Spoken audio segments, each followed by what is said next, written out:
biar keuangannya sehat gitu ya. 54 juta poundnya itu dibagi per kontraknya dia. 5 tahun nih dibagi 5. Jadi kan cuma 10 jutaan pound. Iya. Gitu. Ditambah total gaji dia per tahun misalnya 8 juta pound gitu. Ya total paling cuma 19 juta pound untuk Werner per tahunnya. Jadi nggak perlu kita konspirasi gitu ya. Oh ini pemain ini datang harga segini gitu kan. Udah nggak zaman lah ngiri-ngiri sama klub kaya gitu. Jadi menurut gue hal yang dilakukan Chelsea ini menjadi bukti bahwa ya pandemi itu bukan tidak mengganggu ya. Bisa diakali. Gini. Kita tahu kan bahwa klub sepak bola itu sebenarnya harus bermanfaat bagi community. Ya, dan lingkungan sekitarnya juga. Chelsea berhasil melakukan itu. Iya. Dan menurut gue excellent cara dia melakukan itu gitu.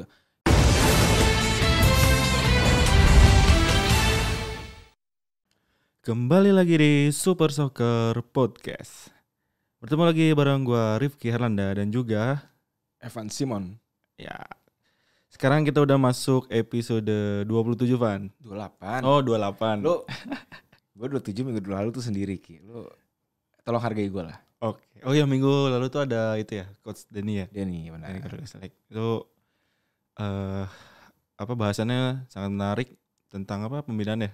Lebih ke pembinaan apa gimana sih? Kan soalnya lu lihat lah, tiba-tiba Inggris tuh punya pemain muda jago-jago gitu kan. Ya banyak pemain muda. Dan kalau lu inget tuh kayak berapa tahun lalu mereka di level usia yang 17-18-nya gitu kan lumayan berprestasi tuh di Euro, di Piala Dunianya. Jadi gue menanyakan itu kepada Coach Denny dan juga bagaimana tuh korelasinya dia gitu sama pembinaan sepak bola Inggris juga dengan pembinaan Garuda Select kan anak-anak muda kita yang dilatih di sana. Menarik nih, apalagi kan Liga Premier Inggris bakal mulai akhir pekan ini. Iya, gue juga nanya kan sama dia kan tentang Premier League segala macam dan ya kalau lu dengar gak? Gue dengar. Dengar, berarti tahu dong apa yang ngomongin Coach Denny. Iya tahu. Apa?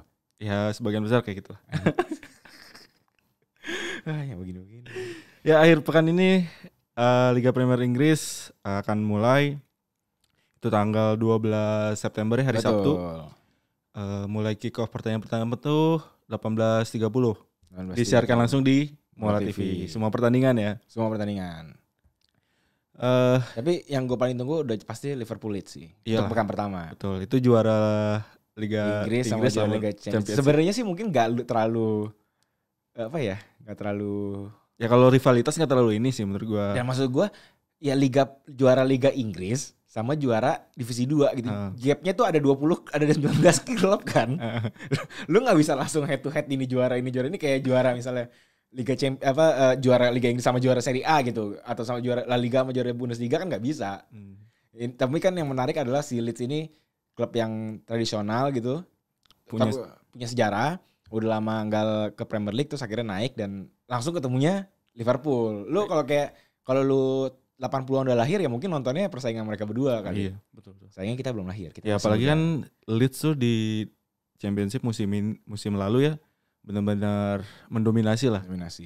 Dia yang ceritanya yang waktu musim sebelumnya lagi yang harusnya dia udah promosi gara-gara lawan Aston Villa itu sebenarnya gue mau nanya tuh ke Coach Denny apa jangan-jangan itu karma gitu kan dia ngintip derby tapi derby juga gak lolos kan.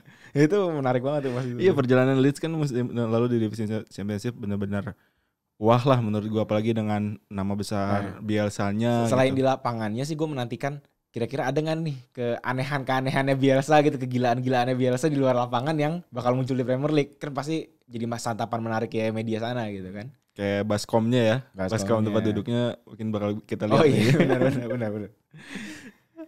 Ya sebelum kita bahas prediksi nanti, sedikit prediksi lah tentang nanti pas kita bahas soalnya.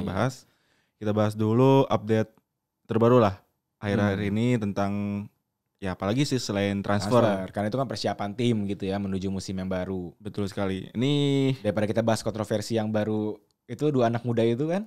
Oh yang mana tuh? Kasian ya. Tapi gak apa-apa sih dibahas juga. Itu dijebak kayaknya itu berdua tuh. Emang polos gitu anaknya. Gue kenal Greenwood. Polos memang anaknya. Masa sih? Iya. Lu lihat mantan Instagramnya mantannya si Greenwood deh. Oh iya memang. Lu lihat. Hasrafsan. Cakep. Ini kita bukan seksis ya. Bukan seksis ya gitu. Yakin lu?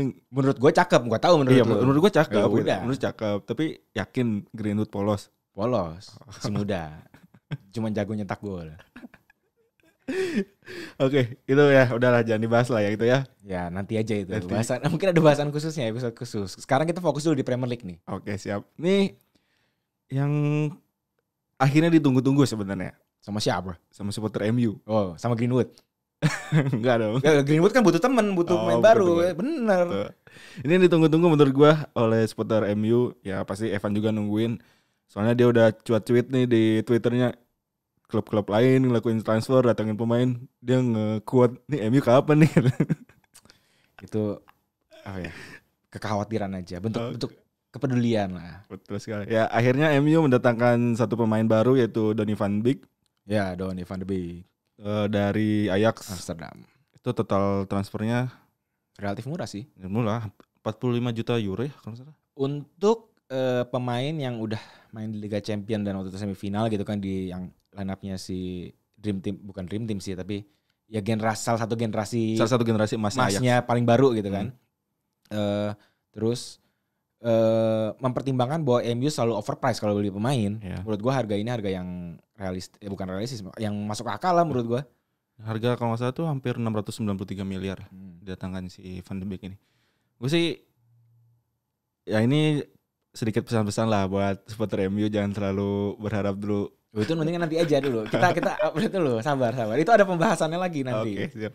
Ya, kalau menurut lo gimana nih Van de Beek? Kan ini datangnya Van de Beek tuh kalau menurut gua jadi alternatif strategi sendiri nih buat Ole. Iya, jelas dong. Jadi sebenarnya menurut gua lebih ke kedalaman skuad untuk sementara ini ya.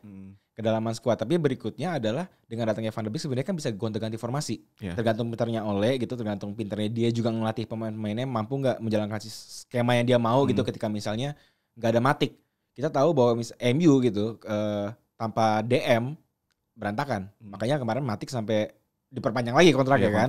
Udah tua gitu diperpanjang kontraknya karena memang dia mainnya bagus juga. Bagus. Tapi ya gitu, kita harus lihat dulu nih.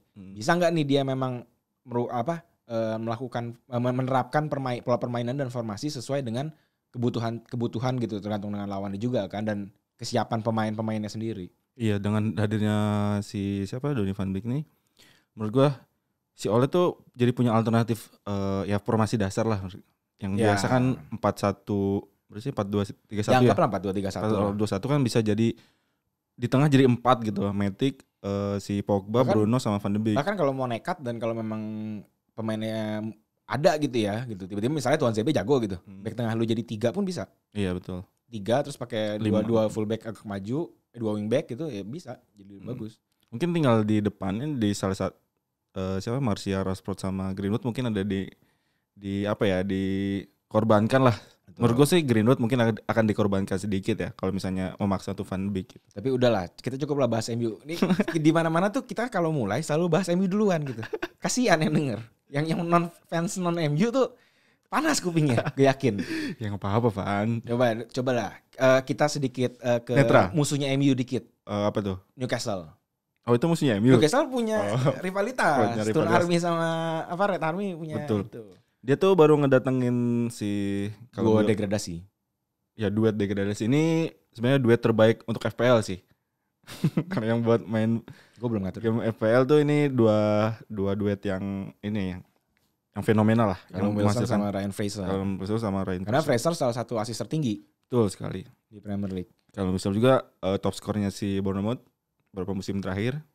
Jadi menurut gue datangnya kedua pemain ini bisa jadi tambahan senjata baru lah buat Newcastle. Tapi sebelum kita lanjutin, gue mau ngingetin aja gitu ke teman-teman yang dengar. Kita bahas ini transfer yang benar-benar kayak baru ya, baru. Berapa kayak seminggu terakhir lah mungkin. Jadi kalau lu nanya ntar kenapa nggak ada siapa misalnya William Arsenal, iya gitu, itu udah lama lah, udah basi lah itulah. Nah yang paling baru bener-bener kayak tadi malam ya, James Rodriguez bro. Ini gue coba kapan lagi peraih Golden Boot Piala Dunia gabungnya ke Everton. Betul. Ya walaupun kita tahu ya James tuh udah menurun gitu. Kalau dibanding lu kayak sensasinya dia pas Piala Dunia 2014 gitu kan udah jauh menurun lah, sering dipinjemin bahkan kan ke Bayern. Tapi tetap aja gitu kita tahu dia punya potensi, kita tahu dia punya kualitas gitu sebenarnya. Tinggal bagaimana bisa nggak dia bangkit lagi gitu menemukan sentuhan terbaiknya bersama Ancelotti. Jujur ya, salah satu hal yang membuat gue sangat penasaran untuk nonton Premier League musim depan tuh adanya Everton ini sama Ancelotti. Ancelotti bisa datangin sebelum James dia udah datangin si Alan betul, dari Napoli. Salah satu gelandang, menurut gue salah satu gelandang yang punya punya kualitas yang bagus lah di dunia ini lah, kita sepak bola. Terus di dunia ini. Mau di mana? Terus dengan datangnya James, terus apalagi ada gosip bahwa dia mau datengin si Ismaila Sarr itu, pemainnya Watford. Yang gelandangnya itu. Menurut kalau misalnya emang itu jadi, wah lini tengahnya Everton benar-benar gila sih. Masih ada Richarlison, masih ada Sigurdsson. Ya, itu menjadi salah satu, wah anjir nih Everton bakal jadi pengganggu sih. Sebenarnya kan memang ketika Ancelotti datang tuh kita juga sudah bertanya-tanya gitu. Ya Ancelotti punya nama besar sebagai pelatih gitu kan. Nama besar tapi musim lalu memang belum maksimal. Ya ini menurut gue menjadi musim pembuktiannya dia. Ya maksudnya ya Ancelotti punya nama besar dan punya track record yang punya pemain-pemain nama besar gitu. Ini si James, lo lihat gak sih pas jadi kayak James baru gabung gitu. Dia kan yang bawa ke Madrid tuh. Iya yang muncul gambar-gambar di Twitter tuh. Itu Benny Dolo sama Firman Utina. Ya benar kalau dipikir-pikir. Iya betul. Pemain andalannya dia. Maksudnya itu kemana-mana ngikut. Ini Everton udah mulai, gila datangin pemain bintang nih. Bakal jadi, ya sebenarnya emang Everton kan selalu menyulitkan tim-tim papan atas kan. Selalu dianggap sebagai kuda hitam walaupun kita nggak maksudnya dilihat dari performanya berapa musim terakhir sebenarnya kan anggot-anggotan juga. Iya. Enggak maksudnya enggak seperti yang zaman Moyes dia lolos Liga Champion gitu. Cuman tetap aja dia salah satu kekuatan yang sangat mungkin mengganggu persaingan di papan atas gitu, kayak bisa tiba-tiba menang ajaib. Yang pas MU disalip City yang Aguero itu kan gara-gara di 4-4 di Old Trafford. Betul. Suwe banget itu. Gue masih sakit hati kayaknya. Sama Fellaini itu. Ya Fellaini menggolin mulu gang MU. Dia tuh jago cuma lawan MU doang Fellaini itu. Ya tapi ini kan musim transfer belum berakhir, ya, baru ditutup bulan depan. Jadi masih banyak rumor nih. Rumornya ya paling banyak MU, itu udah nggak bisa diapa-apain sih.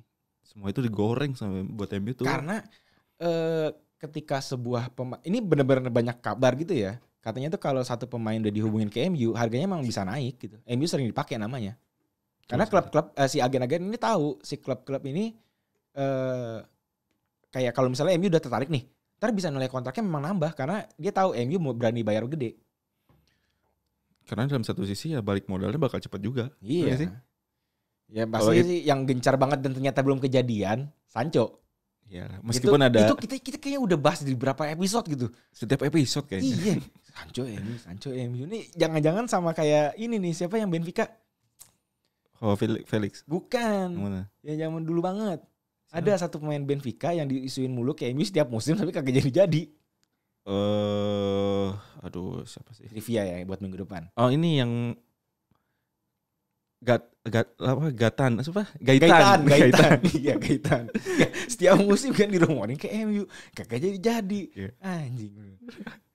Ya ini kan meskipun udah presiden Dortmund ya bilang bahwa Sancho bakal tetap bertahan di Dortmund kan. Terus apalagi udah ikut latihan bareng, udah ikut uji coba bareng.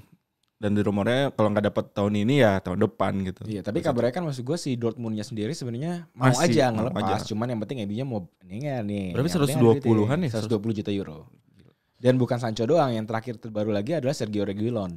Oke. Si backnya Madrid yang kemarin juara sama Sevilla. Itu katanya bahkan Madrid yang nawarin.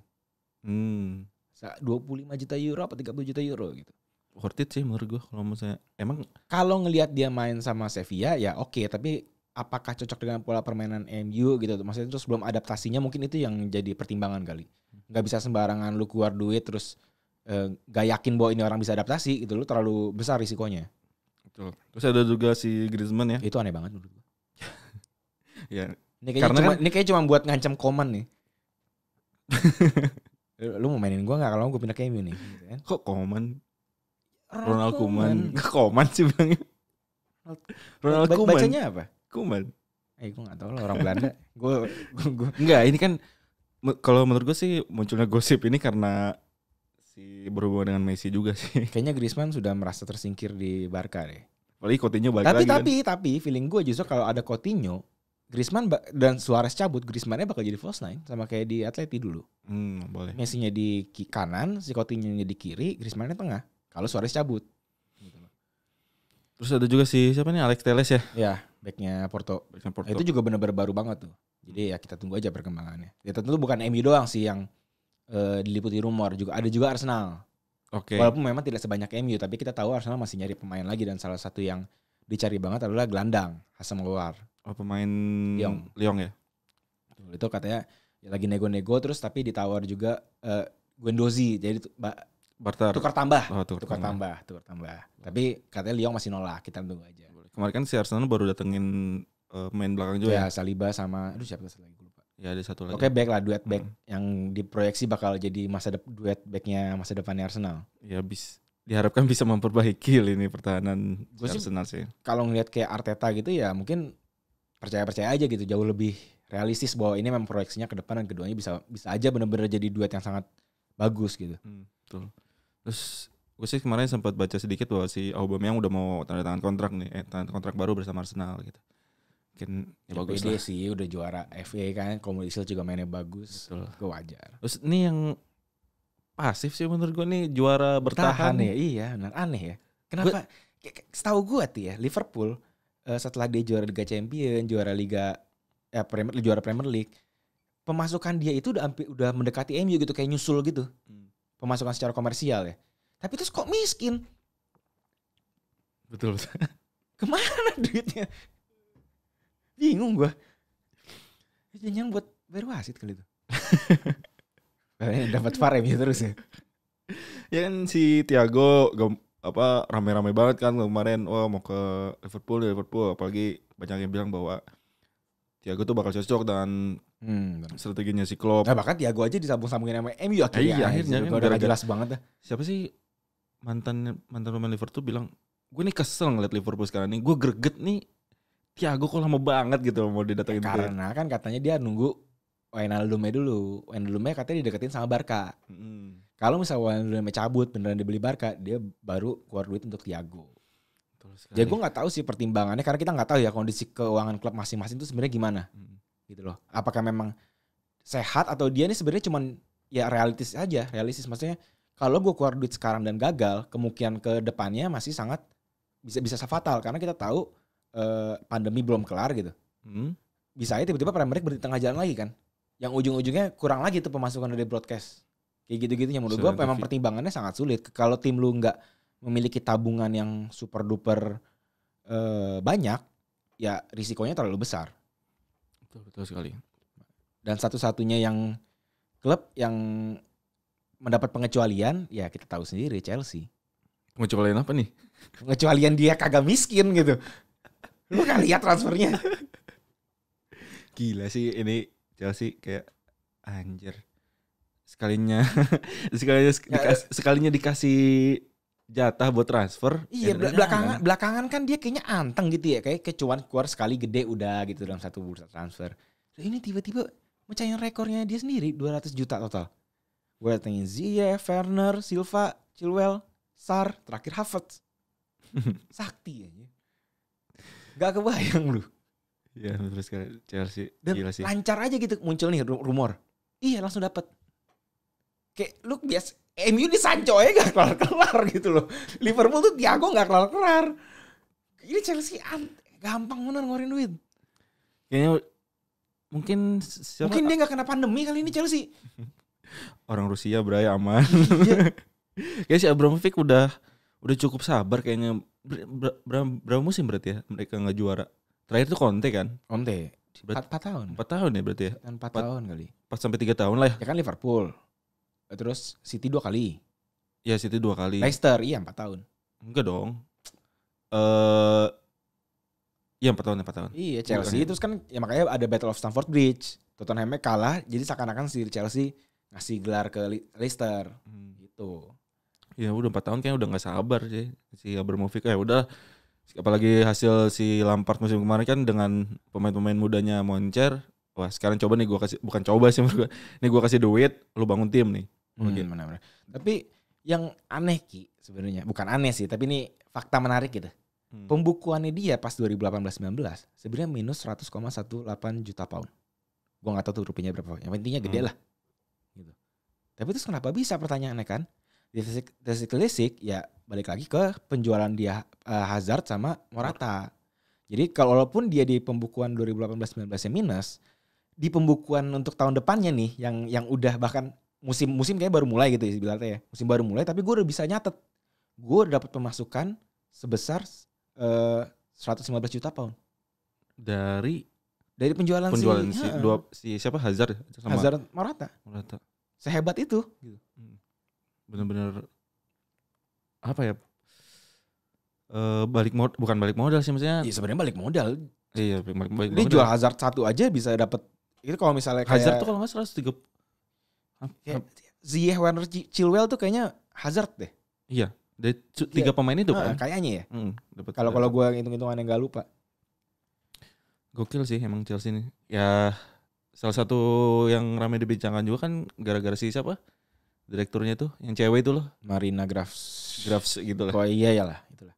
Itu Marina aja lah biar akrab. Itu salah satu kunci suksesnya Chelsea kan setiap melakukan transfer emang dia kan. Ya, Mbak Nana jagonya. Marina, Nana. Bisa. Itu kalau misalnya pernah kita bahas ya waktu itu ya. Oh, udah pernah bahas di waktu episode berapa ya? Yang Chelsea, yang Super Chelsea. Ya Super Chelsea ya. Nah, kalian bisa dengerin tuh si sosok Marina itu seperti apa. Terus apalagi Van? Menurut lu nih, kalau gua sih dari bursa transfer ya pemenangnya Chelsea. Ngelihat dari bursa transfer doang ya. Oke. Iyalah. Setuju gua. Enggak walaupun sebenarnya lu masih ada pertimbangan bahwa ini pemain-pemain bisa nggak langsung adaptasi sebanyak ini. Gak gampang loh. Sekitar kayak taruhlah dari 6 pemain yang datengin, Sar doang yang gak langsung inti. 5 kan berarti inti kan. Bisa gak langsung adaptasi? Itu belum tentu meyakinkan gitu. Ziyech aja kan cedera kan lawan Brighton kemarin uji coba langsung cedera. Tapi seenggaknya menurut gue dengan dia mendatangkan langsung pemain ini dan kita tahu semua kualitasnya gitu. Itu udah menjadi kayak peringatan. Weh anjing, gue mau dapetin gelar juara nih gitu loh. Yang macam-macam lu, bener kan? Iya. Orang langsung, aduh iya ngeri juga nih Chelsea ini. Bisa jadi ini sih, maksudnya tantangan tersendiri ya buat Chelsea dengan kualitas yang mereka punya. Ya masa iya gue nggak bisa menunjukin bahwa ya gue salah satu penantang juara musim depan gitu. Iya, dan menurut gue kayak ibaratnya nih, harusnya tuh klasemen kan kita tahu kalau di awal tuh menurut alfabet Arsenal yang juara. Iya, harusnya kan. Menurutnya kalau gue dengan hasil transfer ini udah Chelsea aja yang di atas lah udah. Iya. Kasih keistimewaan gitu. Ini di luar mereka banyak melakukan transfer atau apa gitu dan, kan, tapi ya pemain-pemain yang didatangkan emang. Iya, dan maksud gue juga si Chelsea ini perlahan-lahan gitu. Memang sih dari sebelumnya gue udah menyadari gitu bahwa Chelsea ini salah satu klub modern. Yang lu gonta-ganti pelatih nggak masalah gitu, tapi tetap bisa juara per berapa musim gitu, bahkan 2 musim berturut-turut kalau memang lagi beruntung, bukan beruntung lagi hebat gitu ya. Bagaimana manajemen klubnya itu loh yang menurut gue bagus. Jadi contohnya nih ya, Werner kan harganya 54 juta pound. Tapi itu kalau lu tahu untuk bukan mengakali sih, tapi memang ini praktik yang lazim gitu. Ya udah bukan hal yang tabu ya. Jadi ketika untuk biar keuangannya sehat gitu ya, 54 juta poundnya itu dibagi per kontraknya dia. 5 tahun dia dibagi 5. Jadi kan cuma 10 jutaan pound. Iya. Gitu. Ditambah total gaji dia per tahun misalnya 8 juta pound gitu. Ya total paling cuma 19 juta pound untuk Werner per tahunnya. Enggak langsung 60. Berapa tuh berarti? Harusnya kan 100 bahkan ya? Iya, betul. Harus 100 itu. Langsungnya tapi dia enggak masukin langsung 100 sih, masukin cuma 20. Jadi dia setiap tahunnya tuh tidak sebenarnya. Jadi memang secara legal realistis gitu. Iya. Jadi nggak perlu kita konspirasi gitu ya. Oh ini pemain ini datang harga segini gitu kan. Udah nggak zaman lah ngiri-ngiri sama klub kaya gitu. Kalau zaman dulu kayak 2004 2005 kita boleh ngiri. Sekarang mah udah lewat lah masanya. Betul sekali. Ya jadi ya emang setiap tahun nggak akan ngeluarin uang banyak juga nih Chelsea sebenarnya. Dan kita kan tahu Abramovich itu salah satu pemilik yang memang paling dipuji ya di Chelsea di Premier League ya. Semenjak dia datang ngambil Chelsea kan. Gitu. Dia bukan cuma ngeluarin duit yang sembarangan doang gitu. Dia juga ngebangun klubnya, ngebangun lingkungannya, ngebangun komunitasnya. Dan Abramovich ini masih tetap salah satu orang terkaya di dunia. Tahun 2020 tuh menurut catatan gue, bukan catatan gue sih, catatan yang gue temuin gitu. Dia itu ada di peringkat 152 dengan total kekayaan 9,5 miliar pound. Gue nggak tahu lah rupiahnya berapa. Terus sekali. Tapi yang jadi satu perhatian gue sih, si Chelsea ini berhasil mengontrol lah tanda kutip narasi publik bahwa gimana tuh? Selama masa pandemi ini mereka masih aman-aman aja gitu. Bahkan mereka membuka hotel, salah satu hotelnya itu untuk tempat istirahat si NAS-nya itu tenaga kesehatan itu kan. Terus mereka juga tidak merumahkan karyawan-karyawannya. Betul, kayak tetangganya. Enggak tetangga sih, tapi inilah rival satu kota itu lah. Terus enggak perlu disebut. Terus tidak juga nyadar diri aja ya. Oke lah. Nyadar diri aja. Siapa tuh yang ngeluarin duit gitu buat beli pemain mahal kan? Pemainnya masih digaji mahal, tapi terus lo mecat karyawan lo sendiri gitu. Oke. Selain itu mereka juga kan nggak ngambil subsidi ya dari pemerintah kan. Skema overload yang banyak klub sebenarnya, Newcastle ya kalau nggak salah. Itu siapa lagi? Liverpool sempat kan tapi dibatalkan kan. Terus mereka juga mengizinkan si staf medisnya di klub untuk membantu tenaga kesehatan di rumah sakit. Jadi menurut gua hal yang dilakukan Chelsea ini menjadi bukti bahwa ya pandemi itu bukan tidak mengganggu ya. Bisa diakali. Gini. Kita tahu kan bahwa klub sepak bola itu sebenarnya harus bermanfaat bagi community. Ya, dan lingkungan sekitarnya juga. Chelsea berhasil melakukan itu. Iya. Dan menurut gue excellent cara dia melakukan itu gitu.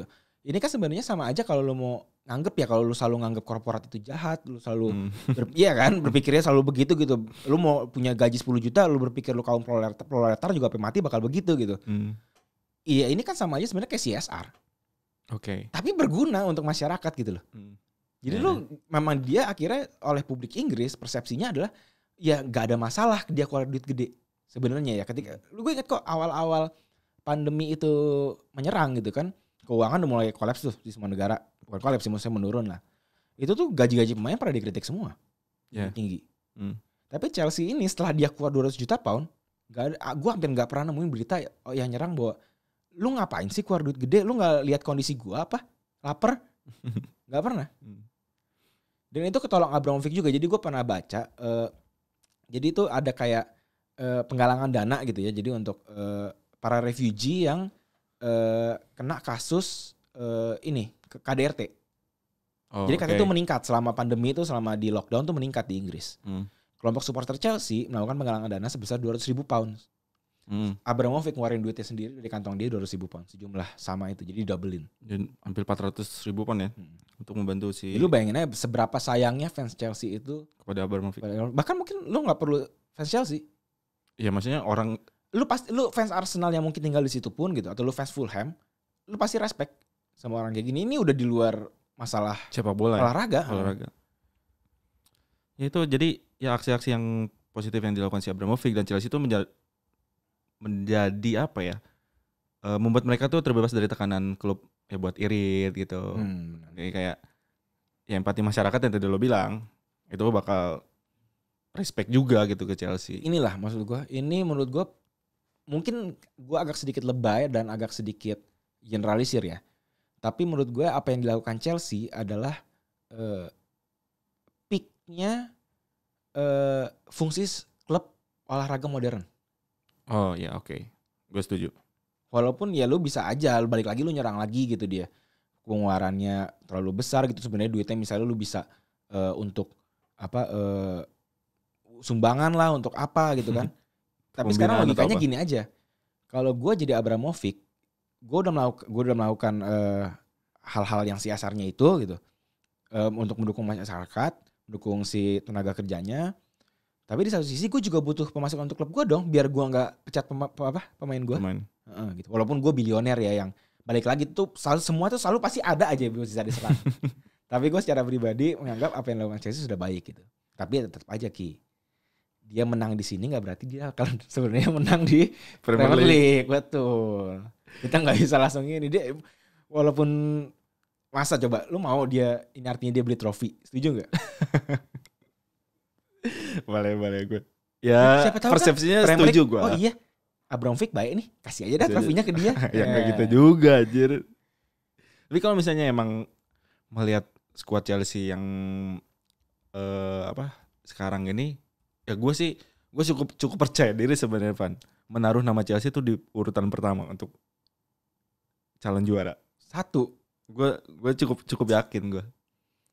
Ya kalau ngelihat dari skuadnya. Iya, itu apalagi ini kan Chelsea belum beres nih transfernya. Tapi kayaknya udah anteng deh. Chelsea masih nyari kiper kan? Nyari kiper. Nah, kalau dapat satu kiper gue sih. Kalau dapat Oblak sih gue matiin TV anjing.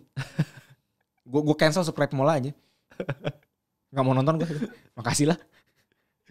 Gue cukup kalau ini persepsi gue ya. Gue sih cukup optimis untuk memasang Chelsea di urutan pertama. Apa yang mereka lakukan di bursa transfer di musim panas sih ya emang gila sih. Iya, kalau di peringkat pertama sih gue masih belum inilah. Gue belum ketemu siapa sih yang bakal yang berani gue tempatin di pertama, gue belum. Tapi kalau dia menjadi penantang hampir 99%. Harusnya ya sampai akhir musim dia 99% bakal jadi penantang. Dan tentu saja kalau buat gue sama dengan Liverpool dan City. Oke. Kalau Liverpool kalau gue sih masih agak gimana sih, soalnya dia nggak transfer itu loh. Iya. Kalau dapat Thiago sih, misalnya Wijnaldum dan keluar yang dapat Thiago, menurut gue dia masih kan favorit. Gini loh, permasalahan Liverpool musim kemarin tuh tim keduanya, pelapisnya. Menurut gue bukan pelapis sih, lebih kepada dia itu kemarin seenggaknya di paruh pertama yang ketika dia menang terus-terusan gak kalah-kalah. Dan cuman seri sekali lawan MU gitu sampai akhirnya kalah di Watford. Dia itu bisa main buruk tapi kemudian menang. Ya. Tapi ketika sudah kalah dari Watford dan apalagi setelah pandemi, ya itu mulai tuh kelihatan tuh main jelek ya seri gitu. Walaupun dia juga setelah kebanyakan kan sebenarnya hilang poinnya setelah juara ya. Jadi hal-hal kayak gitu yang menurut gue harus kita lihat lagi gitu di musim berikut di barunya ini, baru kita bisa mengambil kesimpulan yang lebih tepat menurut gue. Karena kan beberapa pemain si cadangannya juga pelapis ya, bukan cadangan, pemain pelapisnya tuh ada yang mau bakal cabut juga, kayak Shaqiri kan digosipkan bakal cabut juga. Terus siapa lagi ya, si Origi juga, beberapa pemain tuh. Jadi ya ini menurut gue sayang banget gitu kalau misalnya Liverpool nggak mendatangkan pemain baru, minimal sekelas baru datang si siapa, back kiri doang kan si Miskas. Gak tau gue kayaknya bakal dimainin. Si Miskas itu tuh itu bisa jadi ya menurut gue minimal kayak gitulah, pemain-pemain yang kayak gitu ditangin. Kalau mau manfaatin pemain-pemain akademinya gini. Yakin. Gue lebih tertarik ngomongin kayak gini. Jadi di Amerika itu ada istilah namanya Champions Window. Satu periode di mana sebuah klub, ini kayak gue lupa kayaknya NBA ya. Termnya dari NBA, entah dari NBA, entah dari MLS, entah dari NFL. Seingat gue NBA. Jadi satu term di mana sebuah klub memiliki peluang untuk menjadi juara, mengukuhkan dominasinya selama misalnya beberapa musim berturut-turut gitu.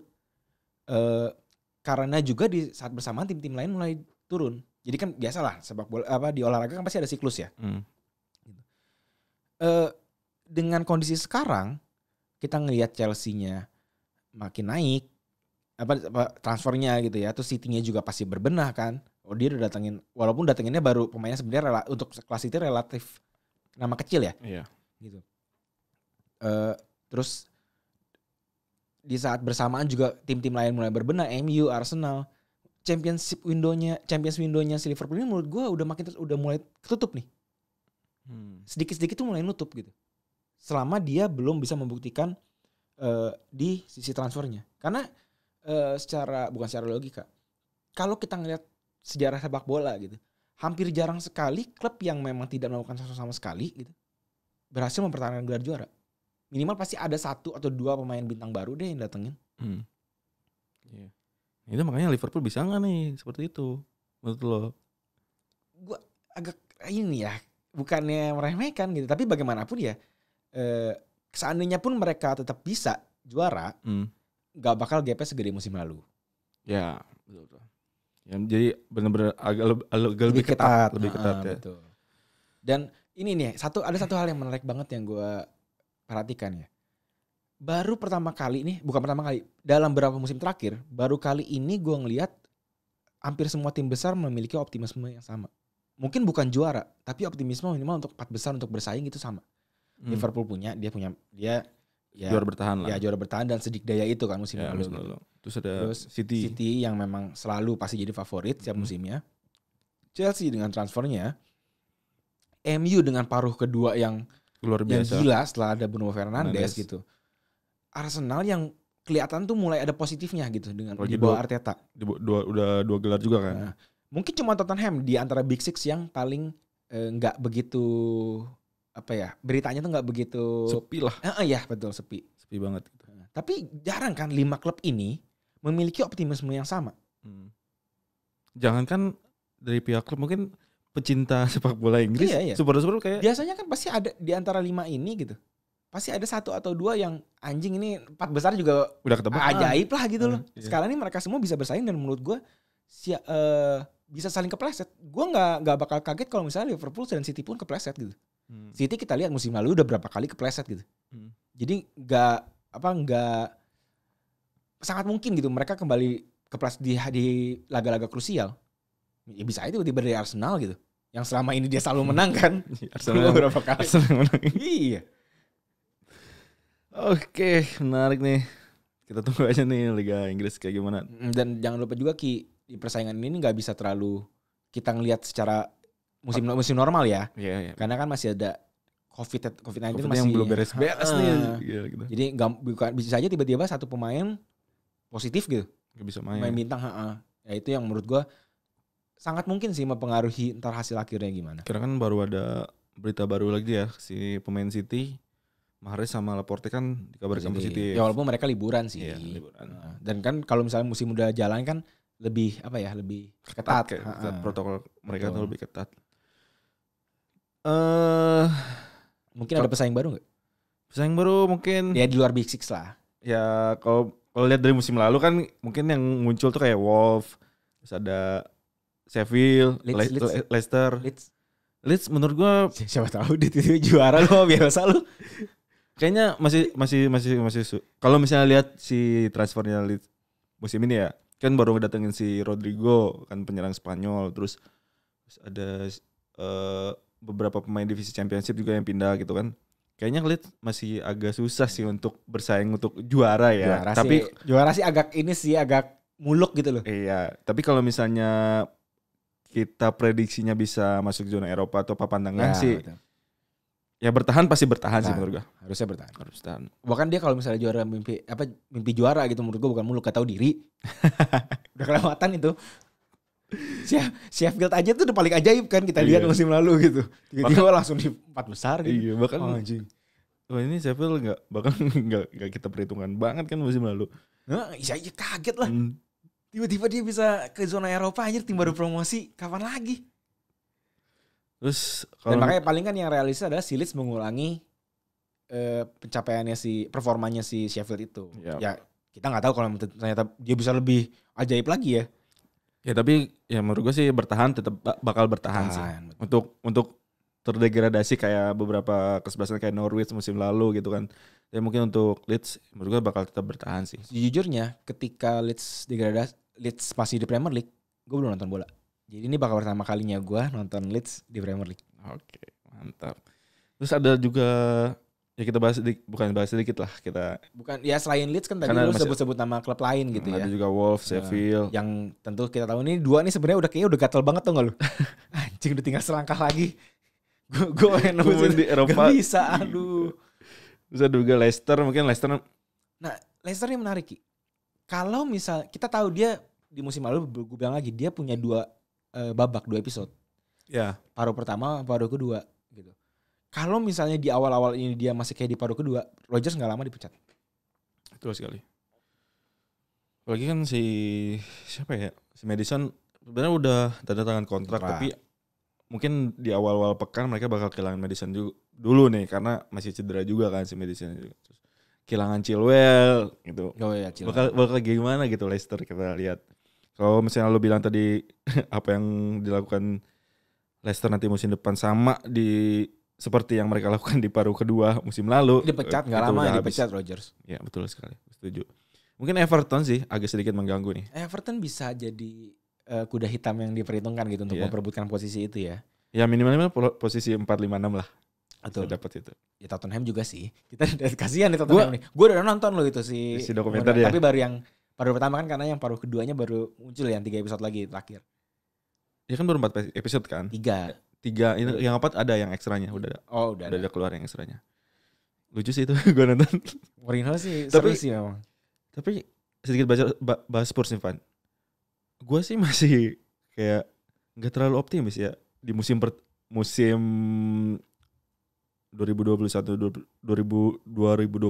nanti Spurs bakal jadi salah satu pesaing sih agak sulit sih menurut gue. Ya gue juga nggak pede banget untuk mengatakan itu gitu. Kayak meskipun lu tau lah Mourinho kan omongannya ya gue bakal bisa bawa Spurs ya juara lah, kasih trofi gitu. Tapi kayaknya masih kurang lah melihat. Apalagi kan mereka baru kedatangan Vertonghen di lini belakang. Tapi gini, yang gue lihat dari Mourinho gitu ya. Dia ini kan memang salah satu kemampuan terbaiknya sebenarnya pemain-pemainnya tuh deket sama dia. Iya. Jadi orang sering bilang kan gitu kayak ya udah gue respect sama nih manajer gitu. Dan di Spurs ini bisa jadi proyeknya dia, tau gak lo? MU terlalu besar kan. Jadi dia nggak bisa sembarangan gitu. Sedangkan si Chelsea juga dia collapse waktu itu di musim ketiganya. Tottenham bisa jadi gue maunya begini, lu ikutin ya? Iya. Apalagi dapat dukungan si Levy-nya lumayan ini kan. Si Daniel Levy itu. Jadi menurut gue kalau misalnya si Mourinho diberi keleluasaan gitu, dan kita tahu sendiri si Tottenham walaupun sama Pochettino gaya mainnya atraktif gitu, menarik, sebenarnya kan nggak istimewa banget yang kayak revolusioner kayak si Klopp gitu, atau misalnya si Guardiola. Dia kan lebih kepada bagaimana dia mengembangkan pemainnya gitu. Lebih bukan apatis. Mourinho ibaratnya yang apaan? Istilahnya dia pragmatis. Pragmatis. Si Pochettino tuh mampu melakukan itu loh. Ketika menghadapi tim gede. Dan kalau misalnya si pemain-pemain ini udah diambil hatinya sama si Mourinho, terus Mourinho bilang gaya mainnya gini ya, bisa jadi dia punya pemain cepet-cepet loh. Sesuai dengan yang kita tahu Mourinho tuh sukses selalu dengan pemain yang begitu. Terlalu gue nanya nih, manggil Jose atau gimana? Kan itu kemarin sempat kita bahas. Jose. Bodo amat lah nih gak dengerin ini. Kecuali tiba-tiba gue ditelepon Mourinho. Iya bos. Siap, baru. Gue ngomongnya Jose. Tapi ya, gue emang... Jose. Gue emang tunggu juga sih bagaimana si Mourinho bakal membuat Spurs di musim ini. Tapi untuk mengganggu 4 besar kayaknya masih agak sulit sih. Mungkin zona Eropa sih. Zona Eropa Europa League bisa dapat lah tapi. Ya kecuali klub-klub lain ternyata juga bapuk ya. Bisa tiba-tiba Chelsea, taruhlah Chelsea 10 pekan pertama cuma menang 1 kali. Ya bisa jadi. Lampard tuh pasti dipecat. Hal yang sama berlaku pada MU. Ya Solskjaer ya. Ini kan sebenarnya 2 ini masih relatif tidak aman. Gitu. Orang tuh masih percaya dia ini di musim ini masih bertahan karena orang percaya bahwa mereka melakukan progres. Kalau ternyata tidak ada progres yang positif atau minimal menyamai performa musim lalu, bye-bye. Udah pasti langsung cabut. Angkat kaki udah itu. Kalau misalnya 2 tim promosi lain kayak Fulham, West Brom kayaknya masih, gue sih belum ada sedikit bayangan sih kalau misalnya tentang 2 klub promosi itu. Mungkin Fulham gue masih bisa bertahan. Kalau West Brom kayak West Brom tuh ada, gue lupa lagi. Gue bener-bener agak sedikit buta sih kan untuk West Brom, tapi gue tidak terlalu yakin. Tapi menurut maksud gue relatif mereka itu masih sangat berpotensi bertahan. Kenapa? Karena kita ngelihat Aston Villa sama West Ham deh gitu, anggot-anggotan juga musim lalu. Walaupun West Ham sebenarnya menurut gue di bursa transfer kali ini dia relatif berhasil mempertahankan pemain-pemain bintangnya. Kecuali yang si pemain mudanya itu yang cabut terus si Noble marah-marah. Tapi kan Declan Rice masih di situ gitu loh. Meskipun rumor lagi kan lagi gencar lagi nih pengen datengin Chelsea, pengen datengin Declan Rice, tapi West Ham ya tinggal tunggu Moyes nih bakal ngelakuin apa. Meskipun sebenarnya dia berhasil kan musim akhir-akhir pekan kemarin. Pekan akhir tahun kemarin kan membawa West Ham menyelamatkan West Ham gitu. Kayak ya Aston Villa sih belum kedengeran lagi nih mereka bakal melakukan apa gitu. Jadi kemungkinan Aston Villa degradasi, Grealish ke MU. Masih berharap. Dia belum melakukan debut ya Grealish ya. di Inggris meskipun udah dipanggil. Oke, itu tadi prediksinya. Langsung deh. Lo belum nyebutin 1 2 3 4 deh. Peringkat City, Liverpool, Chelsea, MU. Chelsea, City, Liverpool, Chelsea, MU. Masih sama dong berarti. City juara berarti ya? City juara. City, Liverpool. Gue sih cukup kayaknya Chelsea, City, Liverpool, MU sih. Balik lagi, bukan realistisnya sih. Ngelihat transfer, Chelsea nomor 1. Tapi gue nggak begitu yakin Chelsea itu bisa langsung klop yang kayak zaman Conte gitu loh. Bahkan Conte pun kalau lu ingat dulu yang pas dia musim pertama langsung juara, itu tuh dia awal-awal sempat jelek sampai dia ganti formasi 3 back. Klub-klub lain gagal anjing nih gimana cara ngadepinnya nih. Kok tiba-tiba ada wing back yang maju nih, tapi gue serang tetap padat gitu. Lampard menurut gue secara taktikal biasa aja. Bold dan gue berani berdebat soal ini. Siap. Kalau gue sih cukup percaya dengan pemain yang dia datengin tuh bener-bener gampang loh mau diotak-atiknya. Gampang, tapi secara taktikal Lampard itu tidak. Bahkan menurut gue secara taktikal jauh lebih bagus Solskjaer. Karena Solskjaer tahu apa yang harus dilakuin ketika ngadepin klub ini, apa yang harus dilakuin ketika ngadepin itu. Kayak kalau lawan City gitu, ya dia berani mundur, berani defend. Karena dia tahu kekuatan maksimalnya di counter. Sedangkan kan kalau lawan tim-tim kecil, akhirnya dia beli Bruno. Yang kita lihat dampaknya sendiri gitu di paruh kedua. Sedangkan Lampard ini menurut gue tidak memiliki keberanian untuk melakukan hal itu gitu. Okay. Dia masih agak idealis gitu dengan gaya mainnya dia yang pengen menyebar ke wing, terus baru nusuk ke tengah gitu. Gue nggak melihat dia mempunyai banyak alternatif permainan. Sedangkan kan hal itu sebenarnya yang penting. Kecuali lu emang udah sekuat Liverpool gitu yang lu main kayak begitu ya udah pasti udah menang juga ya. Oke lah, kita tunggu aja nanti ya bagaimana Premier League musim depan. Dan mungkin setelah ini ada yang mau nyerang gua kan, fans Chelsea diterima. Kita lihat aja. Ya jadi bisa dibilang ya kalau dari transfer ya kan kita lihat dari transfer ya Chelsea membeli gelar. Ya jadi judul aja lah. Iya kan. Kita jadi judul ya. Ini Abramovich kayak 2.0. Iya, benar. 2.0. 3 dong. Kemarin kan yang pas Conte dia juga gila-gilaan belinya. Costa. Oh iya, oke lah 3.0 ya. Iya, 3.0. Abramovich 3.0. Tapi ya 2.0 lah benar. Gue lebih setuju 2.0 karena kita bandinginnya sama yang pas dia era datengin Cech, Kesman, Ferreira, Carvalho, Drogba. Ampun lah itu.